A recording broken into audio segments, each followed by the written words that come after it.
भील के घरे आतनी नहीं खटे, इस बात को आप किस तरीके से? देखिए, ये भील के घर आतनी नहीं खटने का मतलब यही है, संदेश है वो तो वसुदेव कुटुंबकम का ही है। इस पूरे पृथ्वी को हम एक परिवार समझते हैं।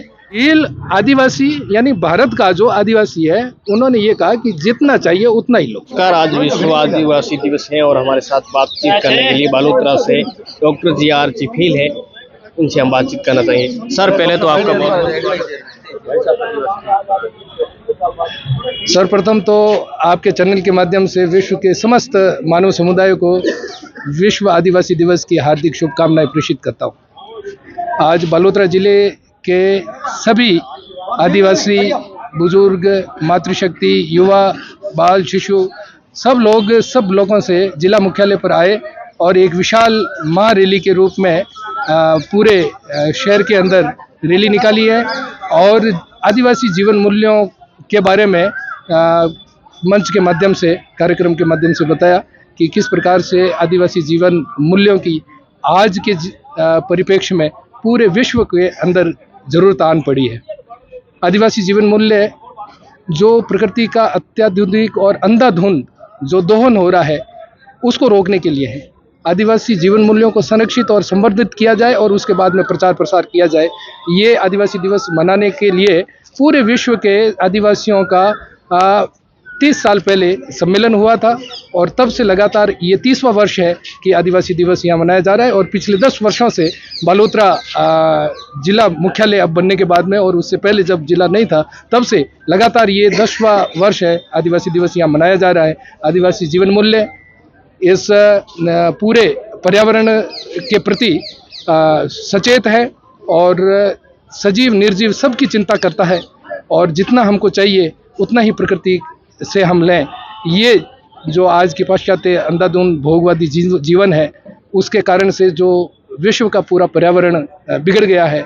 आज संसाधनों की आपाधापी, मारकाट, असंतोष, युद्ध जैसे हालात पूरे विश्व के अंदर बन रहे हैं और ग्लोबल वार्मिंग के कारण से पूरी की पूरी जैव विविधता आज खतरे में पड़ गई है।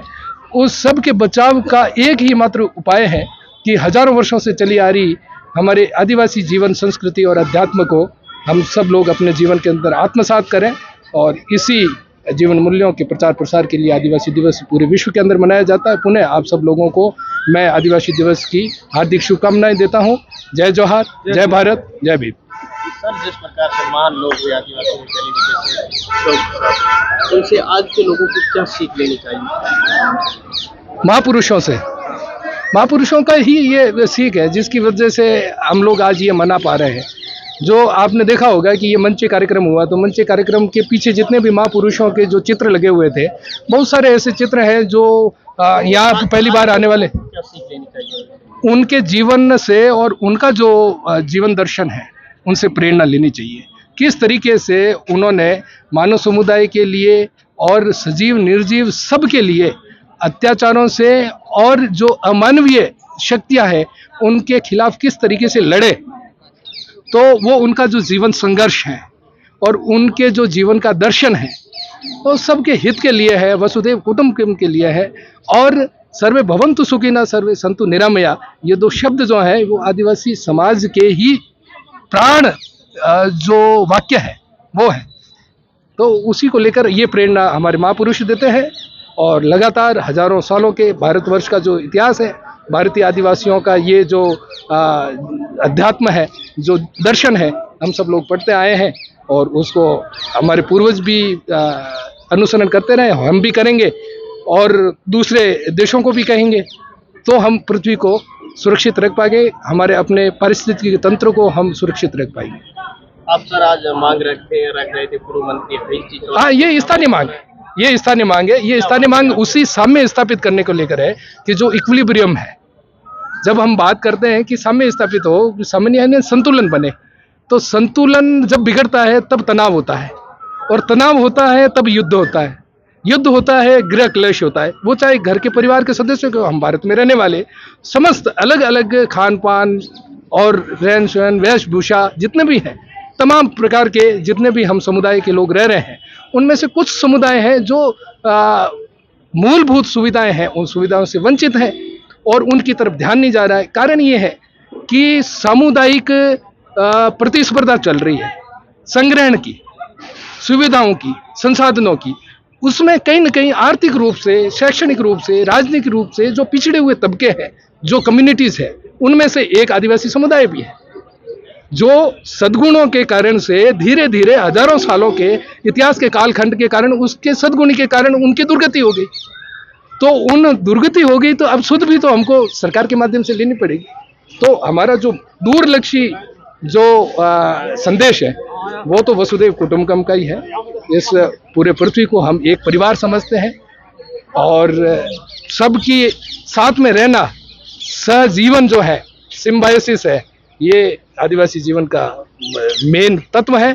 और उसी को स्थापित करने के लिए जो असंतुलन हो गया है, जो संसाधनों की जो जिस तरीके से असंतुलित बंटवारा हुआ है, उसको ठीक करने की एक यहाँ स्थानीय मांग थी, स्थानीय जोधपुर संभाग की, जिसमें DTS है, डेजर्ट ट्राइबल स्पेशल एरिया, जिसमें कि जोधपुर और पाली संभाग के जो भील यहाँ निवास कर रहे हैं, जिनको हमारे संवैधानिक रूप से शेड्यूल ट्राइब, अनुसूचित जनजाति वर्ग के अंदर रखा गया है, तो उनको इस देश के विकास के लिए भागीदारी और प्रतिनिधित्व सुनिश्चित करने के लिए ये आरक्षण का व्यवस्था हमारे संविधान निर्माता ने की। लेकिन समय के साथ में इसमें कुछ बदलाव होने चाहिए। जिस उद्देश्य से ये रखा गया, क्या वो उद्देश्य पूरे हुए? क्या सबका सर्वांगीण विकास हुआ? राजस्थान के अंदर शेड्यूल्ड ट्राइब के अंदर जो शेड्यूल्ड है, जो गजट के अंदर जितनी भी जनजातियां शेड्यूल्ड हुई है, उनमें से भील समुदाय, भील कम्युनिटी राजस्थान के पश्चिमी भाग जोधपुर और पाली क्षेत्र के अंदर निवासरत है। और लगभग प्रतिशतता के हिसाब से देखें तो 99.99% भील निवास ही करते हैं। और भील अकेले ही नहीं है, पश्चिमी राजस्थान में तो हम सुदूर मुख्य धारा विकास से तो दूर ही रहे हैं, तो भील उसमें और भी ज़्यादा दुर्गति होगी। इसलिए हम सब लोगों के स्थानीय भील समुदाय का, जोधपुर और पाली संभाग के लोगों की ये डिमांड है कि इस देश के विकास के लिए, हमारे परिवारों के विकास के लिए, देश की उन्नति के लिए हमारी जिम्मेदारी भी कुछ होनी चाहिए। इसके लिए हमको अवसर प्रदान करें। तो अवसर प्रदान करने के लिए ST वर्ग के जो आरक्षण है, उस आरक्षण के अंदर इस जोधपुर पाली संभाग को स्पेशल एरिया घोषित किया जाए। जिस तरीके से उदयपुर संभाग के अंदर वहाँ के निवासरत जनजातियों के लिए TSP क्षेत्र बनाया, ट्राइबल स्पेशल प्लान बनाया, तो उसी प्रकार से उनका विकास हुआ है। तो वो TSP लागू होने के बाद में वहाँ से प्रत्येक घर से इस देश के विकास के लिए युवा, मातृशक्ति सब जा रही है। हम भी चाहते हैं कि पश्चिमी राजस्थान के अंदर निवास करने वाले ST समुदाय को, जो कि इस प्रतिस्पर्धा के अंदर पिछड़ रहा है, वो करना चाह रहा है। आज का युवा यहाँ का पढ़ रहा है, लेकिन ST के अंदर कुछ परिवार, कुछ क्षेत्र विशेष, पूर्वी राजस्थान हो गया, उदयपुर संभाग के TSP हो गया, इन दोनों के कारण से पूरे राजस्थान के अंदर छितराए हुए जो ST की जातियां, जिसमें मुख्यतः भील है, उन लोगों को पढ़ाई करने के बावजूद भी उनका प्रतिस्पर्धा का स्तर, संसाधनों की उपलब्धता होने के कारण हम कम्पीट नहीं कर पा रहे हैं। इसलिए हमको अलग से डेजर्ट स्पेशल एरिया घोषित करने की ये मांग रखनी पड़ रही है, जिसको सरकार को करना चाहिए। ये हमारी मांग संवैधानिक है, क्योंकि संविधान के नीति निर्देशक तत्वों के अंदर समता के निर्माण की बात सरकार को, राज्य को दी गई है। तो डायरेक्टिव प्रिंसिपल को देखते हुए यह हमारी कॉन्स्टिट्यूशनल डिमांड है, इसलिए इसको पूरी करनी चाहिए। क्योंकि आज हमारे यहाँ पर जोधपुर, बालोतरा जिले के तीनों विधायक उपस्थित है, उन प्रतिनिधियों के समक्ष ये बात रखनी थी। बस इतना कहना। एक बात जो सर आपने अंदर भी बोली थी और कई लोगों के द्वारा भी कहा जाता है कि भील के घरे आथनी नहीं खटे, इस बात को आप किस तरीके से? देखिए, ये बिल्कुल गलत प्रसारित किया जा रहा है और इसका मखौल और मजाक बनाया जाता है। भील के घर आथनी नहीं खटने का मतलब यही है कि इस भारत की भूमि पर प्रचुर खनिज संपदा से परिपूर्ण निवास करने वाले आदिवासियों के घर पर जब बाहर के इस पृथ्वी के दूसरी जगह से जो लोग आए, उन्होंने देखा कि यहाँ संसाधन बहुत है, लेकिन इन संसाधनों को हमको उपयोग में लेना चाहिए। इसलिए उन्होंने उन संसाधनों को अपने पक्ष में करने के लिए प्रयास किया और उन्होंने किए भी। लेकिन भील आदिवासी, यानी भारत का जो आदिवासी है, उन्होंने ये कहा कि जितना चाहिए उतना ही लो। जितना हमको चाहिए उतना लेना। आथनी का एक संकेत ये है कि आपकी आवश्यकता कितनी है, एक मात्रात्मक। आथनी एक मिट्टी का बर्तन है, उस मिट्टी के अंदर जो अपन दही जमाते हैं, कितना चाहिए उतना ही दही जमाना है। तो आथनी का मतलब है संतोषी गुण होना, लालची प्रवृत्ति बिल्कुल नहीं होना। जिसका मखौल ये उड़ाया जा रहा है कि व्हील जो है ना मिसमैनेजमेंट करता है, उसको प्रबंधन नहीं आता है। अरे प्रबंधन तो आदिवासियों से सीखना चाहिए, कि कुप्रबंधन तो आप कर रहे हो। जो हमको क्या चाहिए, पेट भरने के लिए दाल रोटी चाहिए। दक्षिण भारत में रहते होंगे तो चावल चाहिए, उत्तर भारत के अंदर रहने वालों को गेहूं चाहिए। उसके अलावा और क्या चाहिए? क्या रोज तो आज ड्राई फ्रूट नहीं खा सकते? तो संशय की जो कलेक्शन करने की, जरूरत से ज्यादा धन इकट्ठा करने की जो प्रवृत्ति पूरे विश्व के अंदर पाश्चात्य जगत से आई है, उसके कारण ही पूरा का पूरा विश्व का संतुलन गड़बड़ा गया है, तनाव हुआ है। इस पर आज से मैं नहीं बोल रहा हूं, हमारा पूरा इतिहास बोल रहा है। इस तनाव के कारण जो ये असंतोष फैला हो, उसका निवारण क्या होना चाहिए? तथागत बुद्ध ने भारत की भूमि में जन्म लेकर एक राजकुमार राजा के घर पे होने के बाद में उनको ये प्रश्न दिमाग के अंदर आया कि दुख है तो दुख का कारण क्या है? तो दुख के कारण को ढूंढने के लिए और उसका निदान ढूंढने के लिए वो अलार कलाम के आश्रम में गए, जो आदिवासी गुरु थे। कोई पूनम के 12वें गुरु अलार कलाम है, और अलार कलाम के आश्रम में 6 महीने वहां रहने के बाद में, ध्यान योग सीखने के बाद में उनको ये समझ में आया कि कारण का जो परिणाम है, जो दुख है, वो दुख एक परिणाम है। तो इसका कारण क्या है? कारण उन्होंने ये बताया कि जो जीवन के अंदर जो अत्याधुनिक चीजें इकट्ठी करने का, संसाधन इकट्ठे करने के कारण से दूसरों का हक मारा जाता है, उसके कारण से ये तनाव होता है। तो ये असंतुलन खत्म करना है।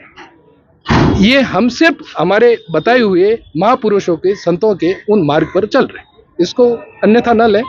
हम सब लोगों को करना है, ये हम सब लोगों की मानवीय, हम इस पृथ्वी के अंदर सबसे बुद्धिमान सजीव है, तो हमारी जिम्मेदारी बनती है कि हम इसमें साम्य स्थापित करें। बिगाड़ा हमने है तो सुधारना भी हमको है। इसलिए अभी राज्य सरकारों के माध्यम से, देश की सरकारों के माध्यम से सघन वन लगाने का, वृक्षारोपण लगाने का सबका ही आह्वान हो रहा है। प्रकृति को हमने बिगाड़ा है तो इसको सुधार करना भी हमारा ही जिम्मा है। तो उस जिम्मे को आगे बढ़ाने के लिए ही प्रतिवर्ष, बालोतरा अकेले में नहीं है, पूरे विश्व के अंदर जहाँ जहाँ आदिवासी समुदाय रहता है, वो विश्व आदिवासी दिवस पिछले 30 वर्षों से लगातार मनाया जा रहा है। और ये सिर्फ भारत में रहने वाली ट्राइब्स की जिम्मेदारी नहीं है, ये समस्त मानव समुदाय की जिम्मेदारी है।